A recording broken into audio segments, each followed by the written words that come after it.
मेरा आपसे निवेदन है कि यहाँ से ऑक्सीजन अगर हो सके तो हमें हवाई जहाज से उपलब्ध करवाई जाए, और नहीं तो जैसा अभी बताया गया आपका आइडिया है ऑक्सीजन एक्सप्रेस शुरू करने का, वो ऑक्सीजन एक्सप्रेस शुरू करके वेस्ट बंगाल और उड़ीसा से हमें ऑक्सीजन दिलवाई जाए।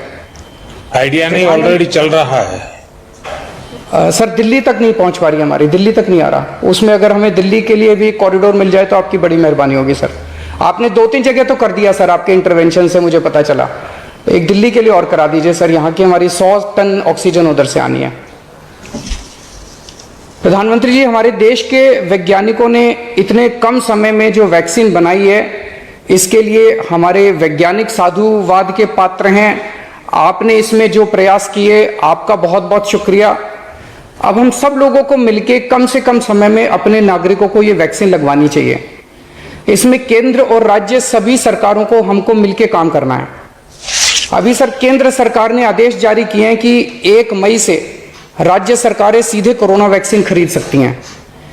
इसके बाद एक वैक्सीन की कंपनी ने अपने रेट जारी किए हैं कि वो केंद्र सरकार को 150 रुपए में और राज्य सरकारों को 400 रुपए में देंगे। सर एक ही देश में एक ही सामान के 2 रेट कैसे हो सकते हैं? 1 नेशन 1 रेट होना चाहिए। सारे देश को एक ही दाम पे वैक्सीन मिलनी चाहिए। अगर देश एक है तो वैक्सीन का दाम भी तो एक ही होना चाहिए। तो मैं आपसे निवेदन करता हूं कि केंद्र सरकार को, राज्य सरकारों को एक ही रेट पे वैक्सीन मिले। जिस रेट पे केंद्र सरकार को वैक्सीन मिल रही है, उसी रेट पे राज्य सरकारों को भी वैक्सीन मिलनी चाहिए। सर हर एक जान हम सब लोगों के लिए कीमती है।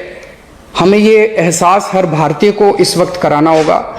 इसलिए मेरा मानना है कि देश में सबको दवाई, सबको वैक्सीन और सबको ऑक्सीजन मिलनी चाहिए, और बिना किसी विवाद और बिना किसी रुकावट के ये मिलनी चाहिए। मेरा विश्वास है देश में अगर कोरोना के खिलाफ एक नेशनल प्लान होगा तो हम सभी राज्य सरकारें और केंद्र सरकार मिलके इस दिशा में काम करेंगे।